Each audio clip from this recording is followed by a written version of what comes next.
Welcome to அதன் academy channel. இந்த வீடியோவில் நம்ம என்ன பார்க்க போறோம்னா, ரயில்வே குரூப் டி எக்ஸாம்ல பொது அறிவு அதாவது ஜெனரல் அவேர்னஸ் பகுதியில் கேட்கக்கூடிய கொஸ்டின்ஸை தான் நம்ம இதில் பார்க்க போறோம்.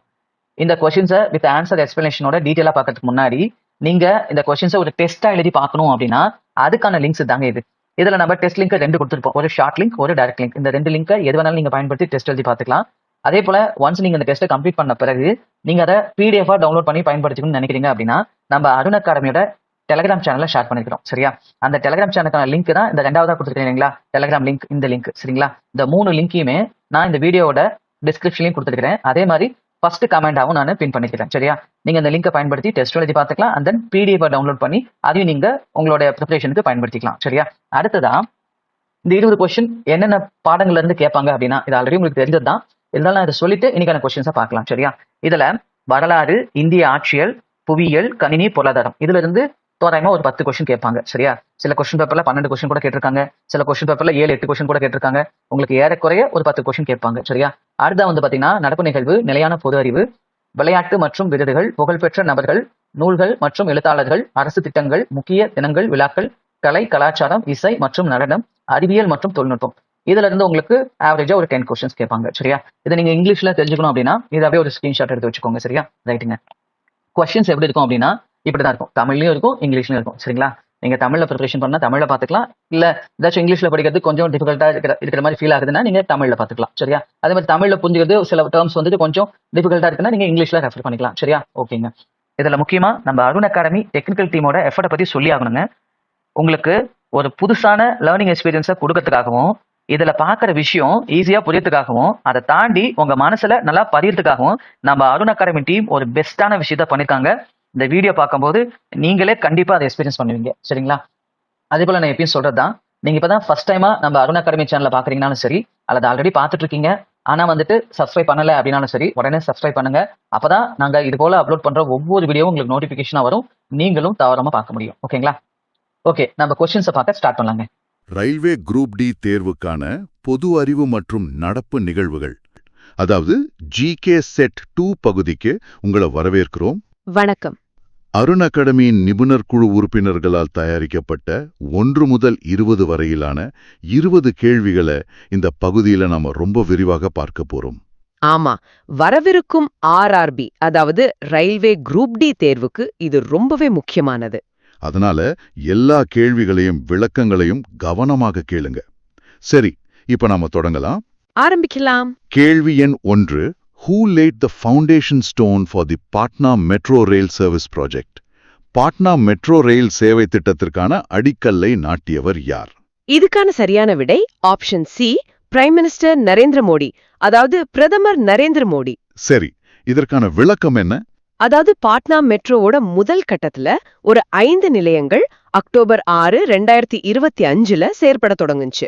ஓகே. இந்த முழு பாட்னா மெட்ரோ திட்டத்துக்கான அடிக்கல் இருக்கு இல்லையா, அத பிப்ரவரி 2019 பிரதமர் நரேந்திர மோடி அவர்கள் தான் நாட்டினார். சரி. ஆனா இந்த சேவையோட முதல் கட்டத்தை தொடங்கி வச்சது பீகார் முதலமைச்சர் நிதிஷ்குமார். ஓ, அப்ப அடிக்கல் நாட்டியது பிரதமர், முதல் கட்டத்தை தொடங்கி வச்சது முதலமைச்சர். ஆமா, கரெக்ட். இது இப்போ உங்களுக்கு தெளிவா புரிஞ்சிருக்கும்னு நம்புறேன். அடுத்தது கேள்வி எண் 2. Find the odd word not added by the 42nd amendment. 42வது திருத்தத்தால் சேர்க்கப்படாத சொல்லை கண்டறிக. இதுக்கு சரியான பதில் ஆப்ஷன் சி, ரிபப்ளிக், அதாவது குடியரசு. இது ஏன் சரியான பதில்? அதாவது நம்ம இந்திய அரசியலமைப்போட முகவுரை, அதாவது பிரியாம்பல்ல 1976 ஒரு திருத்தம் செஞ்சாங்க. அதுதான் 42வது திருத்தம். ஆமா, இத மினி அரசியலமைப்புன்னு சொல்லுவாங்க. கரெக்டா சொன்னீங்க. அந்த திருத்தத்தின் போதுதான் சமதர்ம, மதச்சார்பற்ற, அப்புறம் ஒருமைப்பாடு அப்படிங்கிற 3 வார்த்தைகளை சேர்த்தாங்க. ஓகே. ஆனா இந்த குடியரசு அப்படிங்கிற வார்த்தை அரசியலமைப்பை உருவாக்கும் போதே முகவுரையில இருந்த அசல் வார்த்தை. அதனால இது திருத்தத்தின் மூலம் சேர்க்கப்படல. சரி சரி, அது ஏற்கனவே இருந்தது. ஆமா, இது இப்ப உங்களுக்கு தெளிவா புரிஞ்சிருக்கும்னு நம்புறேன். அடுத்த கேள்வி எண் 3. Who was appointed as the Deputy Governor of the Reserve Bank of India, RBI, for a 3-year tenure effective from October 9, 2025? October 9, 2025 முதல் 3 ஆண்டு காலத்திற்கு இந்திய ரிசர்வ் வங்கியின் RBI துணை ஆளுநராக நியமிக்கப்பட்டவர் யார்? சரியான விடை ஆப்ஷன் சி, ஷிரீஷ் சந்திர முர்மு, அதாவது ஸ்ரீஷ் சந்திர முர்மு. இவரை பத்தி கொஞ்சம் சொல்லுங்களேன். இந்திய அரசு ஸ்ரீஷ் சந்திர முர்முவை அக்டோபர் 9, 2025 இருந்து ஒரு 3 வருஷ காலத்துக்கு ஆர்பிஐயோட துணை ஆளுநரா நியமிச்சாங்க. சரி. அவர் ராஜேஸ்வர் ராவுக்கு பிறகு இந்த பதவிக்கு வந்தாரு. இதுக்கு முன்னாடி முர்மு ஆர்பிஐல செயல் இயக்குனரா, அதாவது எக்ஸிகியூட்டிவ் டைரக்டரா இருந்தாரு. ஓகே, அப்போ பதவி உயர்வு மாதிரி. ஆமா, இந்த நியமனத்துக்கு பிரதமரை தலைவராக கொண்ட மத்திய அமைச்சரவையின் நியமன குழு, அதாவது ஏசிசி, ஒப்புதல் அளிச்சது. ஆர்பிஐல மொத்தம் எத்தனை துணை ஆளுநர்கள் இருப்பாங்க? ஆர்பிஐ சட்டம் 1934 படி ஆர்பிஐக்கு மொத்தம் 4 துணை ஆளுநர்கள் இருக்கணும். தற்போதைய துணை ஆளுநர்கள் ரவிசங்கர், சுவாமிநாதன் ஜே, பூனம் குப்தா, அப்புறம் இப்போ இவரும் ஸ்ரீஷ் சந்திர முர்மு. அருமை. இது இப்போ உங்களுக்கு தெளிவா புரிஞ்சிருக்கும்னு நம்புறேன். அடுத்த கேள்வி. கேள்வி எண் 4. What drives India's rising domestic consumption? இந்தியாவின் அதிகரித்து வரும் உள்நாட்டு நுகர்வை எது ஊக்குவிக்கிறது? பதில் option B, growing middle class, அதாவது வளர்ந்து வரும் நடுத்தர வர்க்கம். இது எப்படி உள்நாட்டு நுகர்வை அதிகரிக்குது? சிம்பிளா சொல்லணும்னா, இந்தியால இப்போ மக்களோட வாழ்க்கை தரம் உயர்ந்திருக்கு. நடுத்தர வர்க்கத்தினரோட எண்ணிக்கை ரொம்பவே அதிகமாயிட்டே வருது. ஆமா. இதனால என்ன ஆகுதுன்னா, நுகர்வோர் பொருட்களுக்கான தேவை, அதாவது டிமாண்ட் அதிகரிச்சிருக்கு. உதாரணத்துக்கு, இப்போ நிறைய பேரு கார், டிவி, ஃப்ரிட்ஜ் மாதிரியான பொருட்களை வாங்குறாங்க. இதுதான் உள்நாட்டு நுகர்வு அதிகரிக்க முக்கிய காரணம். இதுக்கு ஒரு நிஜ வாழ்க்கை உதாரணம் சொல்ல முடியுமா? கண்டிப்பா. ஒரு குடும்பத்தோட வருமானம் உயரும் போது என்ன பண்ணுவாங்க? முன்னாடி அரிசி, பருப்பு மாதிரி அத்தியாவசிய பொருட்களுக்கு மட்டும் செலவு செஞ்சவங்க இப்போ பொழுதுபோக்குக்கு, புது கேஜெட்டுகளுக்கு, இல்லைன்னா ஒரு நல்ல பிராண்ட் பொருட்களுக்கு செலவு செய்ய ஆரம்பிப்பாங்க. இதுதான் நுகர்வு அதிகரிப்பு. ரொம்ப தெளிவா இருக்கு. இது இப்போ உங்களுக்கு தெளிவா புரிஞ்சிருக்கும் நம்புறேன். அடுத்தது கேள்வி எண் 5. What are the names of the 2 first ever cross-border railway projects approved by India and Bhutan? India மற்றும் பூட்டான் ஒப்புதல் அளித்த முதல் எல்லை தாண்டிய ரயில் திட்டங்களின் பெயர்கள் என்ன? இதுக்கு சரியான பதில் ஆப்ஷன் பி, கோக்ரஜார் கெலேபு அண்ட் பேனர்ஹட் சம்ஷே. அதாவது கோக்ரஜார், கெலேபு மற்றும் பனார்ஹட் சம்ஷே. ஓ, இந்தியாவுக்கும் பூட்டானுக்கும் இடையில ரயில் திட்டமா? ஆமா, இதுதான் முதல் முறை. இந்த 2 எல்லை தாண்டிய ரயில் திட்டங்களுக்கும் இந்தியா மற்றும் பூட்டான் ஒப்புதல் கொடுத்திருக்காங்க. இதோட நோக்கம் என்ன? முக்கியமா 2 நாடுகளுக்கும் இடையிலான பொருளாதாரம், உத்தி, அப்புறம் கலாச்சார ஒத்துழைப்பை வலுப்படுத்தணும்ன்றதுதான். இந்த திட்டங்களோட விவரங்கள் கொஞ்சம் சொல்லுங்க. கோக்கரஜார் கெலேபு பாதை கிட்டத்தட்ட 70 கிலோமீட்டர் நீளம். இதுக்கான முதலீடு 3456 கோடி ரூபாய். ஓகே. பன்னார்ஹட் சம்ஷே பாதை வெறும் 20 கிலோமீட்டர் தான். அதுக்கு முதலீடு 577 கோடி ரூபாய். மொத்தமா 2 திட்டத்துக்கும் சேர்த்து 4033 கோடி ரூபாய் முதலீடு. இது ஒரு பெரிய உள்கட்டமைப்பு திட்டம். ஆமா, இது இப்போ உங்களுக்கு தெளிவா புரிஞ்சிருக்கும்னு நம்புறேன். அடுத்தது கேள்வி எண் 6. Which of the following articles of the Indian Constitution deals with the establishment of an interstate council? இந்திய அரசியலமைப்பின் பின்வரும் எந்த பிரிவு மாநிலங்களுக்கு இடையிலான மன்றத்தை நிறுவுவதை கையாளுகிறது? பதில் ஆப்ஷன் சி, ஆர்டிகிள் 263, அதாவது பிரிவு 763. இந்த இன்டர்ஸ்டேட் கவுன்சிலோட வேலை என்ன? இந்திய அரசியலமைப்போட 263வது பிரிவு தான் இந்த மன்றத்தை நிறுவ வழி செய்யுது. இதோட முக்கிய வேலைகள் என்னன்னா, சொல்லுங்க. முதல்ல மாநிலங்களுக்கு இடையில ஏதாவது பிரச்சனை வந்தா அதை விசாரிச்சு ஆலோசனை சொல்றது. 2வது, மாநிலங்கள் அல்லது மத்திய அரசுக்கும் மாநிலங்களுக்கும் இடையில் இருக்கிற பொதுவான நலன் சார்ந்த விஷயங்களை ஆராய்ந்து விவாதிக்கிறது. சரி. 3வதா, கொள்கை மற்றும் நடவடிக்கைகள்ல ஒரு நல்ல ஒருங்கிணைப்புக்கு பரிந்துரைகளை வழங்குறது. இதுக்கு ஒரு நிஜ வாழ்க்கை உதாரணம் சொல்றேன். இப்போ 2 மாநிலங்களுக்கு இடையில ஒரு நதிநீர் பங்கீடு சம்பந்தமா பிரச்சனை வருதுன்னு வச்சுக்கோங்களேன். சரி. அப்போ இந்த மாநிலங்களுக்கு இடையிலான மன்றம் கூடி 2 தரப்பு வாதங்களையும் கேட்டு ஒரு பொதுவான தீர்வுக்காக விவாதிச்சு அரசுக்கு பரிந்துரை செய்யும். இது ஒரு நடுவர் மாதிரி. ஓ, அப்படியா? ரொம்ப முக்கியமான ஒரு அமைப்பு. ஆமா, இது இப்போ உங்களுக்கு தெளிவா புரிஞ்சிருக்கும்னு நம்புறேன். அடுத்தது கேள்வி எண் 7. Which ministry organized the World Food India 2025 Summit? உலக உணவு இந்தியா 2025 உச்சி மாநாட்டை எந்த அமைச்சகம் ஏற்பாடு செய்தது? இதுக்கான பதில் option C, ministry of food processing industries, MOFPI. அதாவது உணவு பதப்படுத்தும் தொழில்கள் அமைச்சகம். இந்த மாநாடு பத்தி கொஞ்சம் சொல்லுங்க. உலக உணவு இந்தியா 2025ங்கிறது ஒரு முக்கியமான உணவு பதப்படுத்தும் உச்சி மாநாடு. இத உணவு பதப்படுத்தும் தொழில்கள் அமைச்சகம், அதாவது MOFPI தான் ஏற்பாடு செஞ்சது. இது எங்க நடந்தது? இந்த நிகழ்வு புதுடெல்லியில நடைபெற்றது. இதுல 1,02,000 கோடி ரூபாய்க்கும் அதிகமான முதலீட்டு ஒப்பந்தங்களை ஈர்த்தது. 1,02,000 கோடியா? ஆமா, இது MOFPIயோட ஒரு முதன்மை முயற்சி. இதோட முதல் பதிப்பு 2017ல நடைபெற்றது.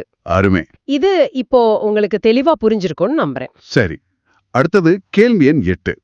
What is the primary reason for India's high population growth rate?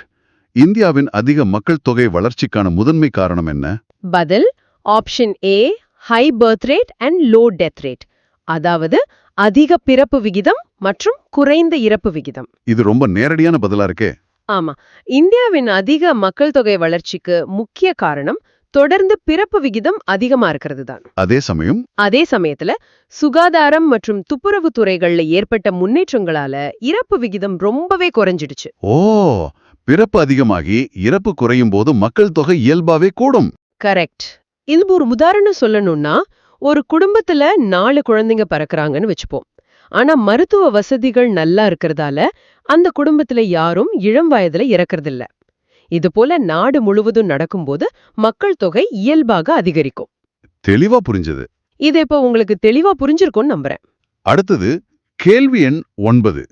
India clinched their 9th Asia Cup title by defeating which team in the final at the Dubai International Stadium? Dubai சர்வதேச ஸ்டேடியத்தில் நடந்த இறுதிப் போட்டியில் எந்த அணியை தோற்கடித்து India தனது 9வது ஆசிய கோப்பை பட்டத்தை வென்றது? கிரிக்கெட் ரசிகர்களுக்கு இது தெரிஞ்சிருக்கும். பதில் ஆப்ஷன் பி, பாகிஸ்தான். அதாவது பாகிஸ்தான். ஆமா, இது ஒரு பரபரப்பான மேட்ச். துபாய் சர்வதேச ஸ்டேடியத்துல நடந்த இறுதிப் போட்டியில பாகிஸ்தானை 5 விக்கெட் வித்தியாசத்துல தோக்கடிச்சு இந்தியா தன்னோட 9வது ஆசிய கோப்பை பட்டத்தை கைப்பற்றியது. அந்த மேட்ச்ல யாரு நல்லா விளையாடினாங்க? இந்தியா 147 இலக்கை வெற்றிகரமா துரத்தி 5 விக்கெட்டுகளை இழந்து 150 ரன்கள் எடுத்தது. திலக் வர்மாவோட ஆட்டம் இழக்காத 69 ரன்கள் தான் வெற்றிக்கு ரொம்ப உதவியா இருந்துச்சு. தொடர் நாயகன் விருது யாருக்கு? குல்தீப் யாதவ் தொடரின் மிகவும் மதிப்புமிக்க வீரரா தேர்ந்தெடுக்கப்பட்டார். ஆசிய கோப்பையில இந்தியா தான் அதிக பட்டங்கள், அதாவது 9 முறை வென்றிருக்கு. அதுக்கப்புறம் இலங்கை 6 முறையும் பாகிஸ்தான் 2 முறையும் வென்றிருக்கு. அருமையான தகவல். இது இப்ப உங்களுக்கு தெளிவா புரிஞ்சிருக்கும்னு நம்புறேன். அடுத்தது கேள்வி எண் 10. Which of the following programs is aimed at poverty alleviation and employment generation in rural India? பின்வரும் திட்டங்களில் எது கிராமப்புற இந்தியாவில் வறுமை ஒழிப்பு மற்றும் வேலைவாய்ப்பு உருவாக்கத்தை நோக்கமாக கொண்டுள்ளது? பதில் option B, Mahatma Gandhi national rural employment guarantee act, MGNREGA. அதாவது மகாத்மா காந்தி தேசிய ஊரக வேலைவாய்ப்பு உத்தரவாத சட்டம். நாம 100 நாள் வேலை திட்டம்னு சொல்றோமே, அதுதான் இது. ஆமா, கரெக்டா சொன்னீங்க. MGNREGA அன்னது இந்தியாவுல ஒரு முதன்மையான திட்டம். இதோட முக்கிய நோக்கம் திறனற்ற உடல் உழைப்பு செய்ய விரும்புற ஒவ்வொரு கிராமப்புற குடும்பத்துக்கும் ஒவ்வொரு நிதியாண்டிலும் குறைந்தபட்சம் 100 நாட்களுக்கு ஊதியத்தோட வேலைவாய்ப்பு வழங்கணும். இதன் மூலமா கிராமப்புறங்கள்ல வாழ்வாதார பாதுகாப்பை மேம்படுத்துறது தான் நோக்கம். இதுக்கு நிஜ வாழ்க்கை உதாரணம்? உங்க கிராமத்துல மக்கள் ஏரி தூர்வாறது, சாலை அமைக்கிறது, இல்லனா மரம் நடுறது மாதிரியான வேலைகள்ல ஈடுபடுறத பாத்திருப்பீங்க இல்லையா? ஆமா, பாத்திருக்கேன். அதுதான் MGNREGA திட்டத்தின் கீழ் வழங்கப்படுற வேலை. இதன் மூலமா உங்களுக்கு குறைந்தபட்சம் 100 நாட்களுக்கு வருமானம் உறுதி செய்யப்படுது. ரொம்ப முக்கியமான ஒரு திட்டம். இது இப்போ உங்களுக்கு தெளிவா புரிஞ்சிருக்கும் நம்புறேன். சரி, அடுத்தது கேள்வி எண் 11.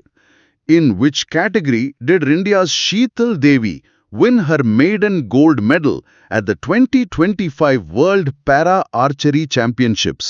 2025 உலக பாரா வில்வித்தை போட்டியில் இந்தியாவின் ஷீதல் தேவி தனது முதல் தங்கப் பதக்கத்தை எந்த பிரிவில் வென்றார்? இது ஒரு பெருமைக்குரிய தருணம். பதில் option B, women's compound open individual. அதாவது பெண்கள் காம்பவுண்ட் ஓபன் தனிநபர் பிரிவுல. ஷீதல் தேவி அவங்களோட சாதனை ஒரு பெரிய உந்துதல் இல்லையா? கண்டிப்பா. இந்தியாவின் ஷீதல் தேவி 18 வயசு தான் ஆகுது.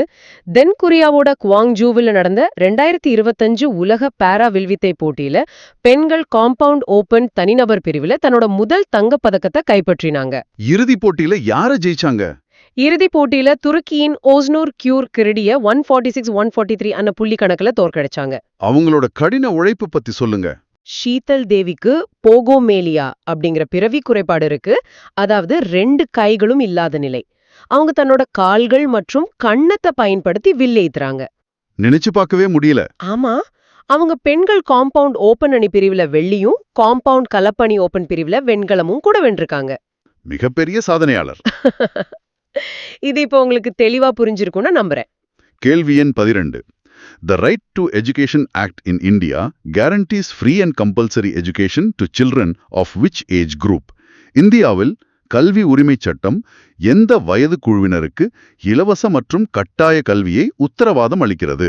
இது ரொம்ப முக்கியமான ஒரு சட்டம். பதில் ஆப்ஷன் பி, 6 to 14 years, அதாவது 6 முதல் 14 வயது வரை. சரி, இந்த சட்டம் பத்தி கொஞ்சம் சொல்லுங்க. கல்வி உரிமை சட்டம், அதாவது RTE ஆக்ட் 2009. இது இந்திய அரசியலமைப்போட 21A பிரிவின் கீழே 6 வயசிலிருந்து 14 வயது வரையிலான எல்லா குழந்தைகளுக்கும் இலவச மற்றும் கட்டாய கல்வியை ஒரு அடிப்படை உரிமையா மாத்துது. ஓகே, இது நடைமுறையில எப்படி செயல்படுது? உதாரணத்துக்கு, இந்த சட்டத்தின்படி 6 முதல் 14 வயதுக்குட்பட்ட எந்த குழந்தையும் அரசு பள்ளியில எந்தவித கட்டணமும் செலுத்தாம சேர்ந்து படிக்கலாம். தனியார் பள்ளிகள்ல? தனியார் பள்ளிகள்லயும் குறிப்பிட்ட சதவிகிதம் இடஒதுக்கீடு இந்த குழந்தைகளுக்கு வழங்கப்படணும். இது ஒரு சமூக நீதி நடவடிக்கை. அருமை. இது இப்போ உங்களுக்கு தெளிவா புரிஞ்சிருக்கும்னு நம்புறேன். அடுத்து கேள்வி எண் 13. Where were the sons and family members of Tipu Sultan imprisoned? Tipu சுல்தானின் மகன்கள் மற்றும் குடும்ப உறுப்பினர்கள் எங்கே சிறை வைக்கப்பட்டனர்? இது ஒரு வரலாற்று கேள்வி. பதில் ஆப்ஷன் ஏ, வெல்லூர் ஃபோர்ட், அதாவது வேலூர் கோட்டை. இதுக்கு மேலதிக விளக்கம் இருக்கா? இது ரொம்ப நேரடியான பதில்தான். திப்பு சுல்தானின் மகன்கள் மற்றும் அவரது குடும்பத்தினர் வேலூர் கோட்டையில தான் சிறை வைக்கப்பட்டனர். ஓகே, இது ஒரு நேரடி தகவல். ஆமா, இது இப்போ உங்களுக்கு தெளிவா புரிஞ்சிருக்கும்னு நம்புறேன். அடுத்தது கேள்வி எண் 14. Which company launched India's first multilingual AI call assistant? இந்தியாவின் முதல் பன்மொழி AI கால் உதவியாளரை எந்த நிறுவனம் அறிமுகப்படுத்தியது? டெக்னாலஜி சம்பந்தப்பட்ட கேள்வி. பதில் option C, equal AI. Equal AI. இது என்ன மாதிரியான ஒரு தொழில்நுட்பம்? ஹைதராபாத்தை சேர்ந்த ஈக்குவல் AI என்ற நிறுவனம் தான் இந்தியாவோட முதல் AI கால் அசிஸ்டண்ட்டை அறிமுகப்படுத்தியிருக்கு. இது எப்படி வேலை செய்யும்?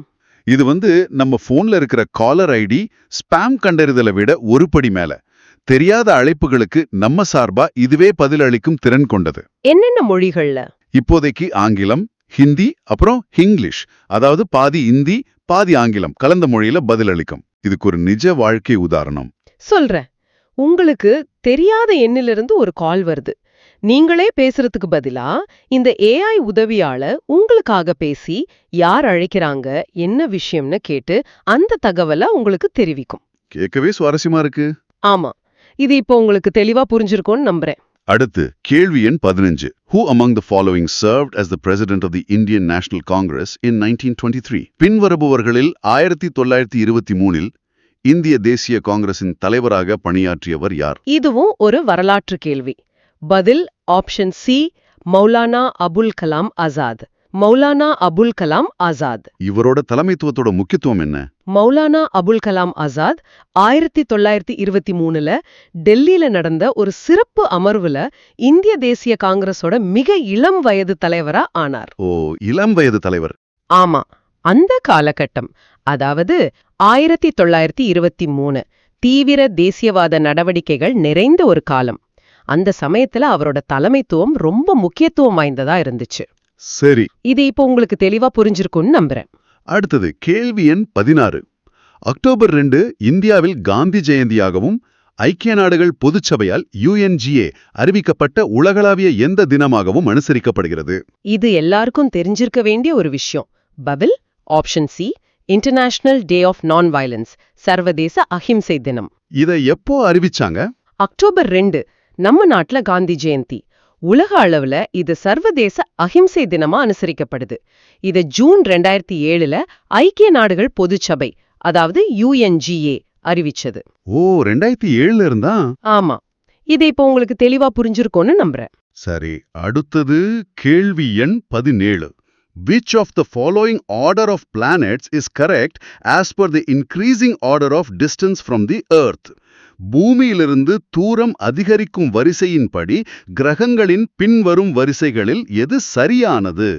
இது ஒரு வானியல் கேள்வி. பதில் option B, Venus, Mars, Mercury, Jupiter. அதாவது வெள்ளி, செவ்வாய், புதன், வியாழன். இது கொஞ்சம் குழப்பமா இருக்கு. சூரியன்லேருந்து இருக்கிற வரிசை வேற இல்லையா? ஆமா, அதுதான் இதுல கவனிக்க வேண்டிய விஷயம். பூமியிலிருந்து தூரம் அதிகரிக்கிற வரிசையில கிரகங்களோட சரியான வரிசை வெள்ளி, செவ்வாய், புதன், வியாழன், சனி, யுரேனஸ், நெப்டியூன். ஓ, அப்போ வெள்ளிதான் பூமிக்கு மிக அருகில் இருக்கிற கிரகம். சராசரியாக ஆமா. அதனால கொடுக்கப்பட்ட விருப்பங்கள்ல பி தான் இந்த வரிசையோட சரியா பொருந்தது. இப்போ தெளிவா புரிஞ்சுது. இது இப்போ உங்களுக்கு தெளிவா புரிஞ்சிருக்கும்னு நம்புறேன். அடுத்தது கேள்வி எண் 18. Which of the following is another word for universe? பின்வருவனவற்றில் பிரபஞ்சத்திற்கான மற்றொரு சொல் எது? பதில் ஆப்ஷன் சி, காஸ்மோஸ். காஸ்மோஸ். இந்த வார்த்தை எங்கிருந்து வந்தது? காஸ்மோஸ் அன்ன சொல் பெரும்பாலும் பிரபஞ்சத்துக்கு இணையான பொருள்ல தான் பயன்படுத்தப்படுது.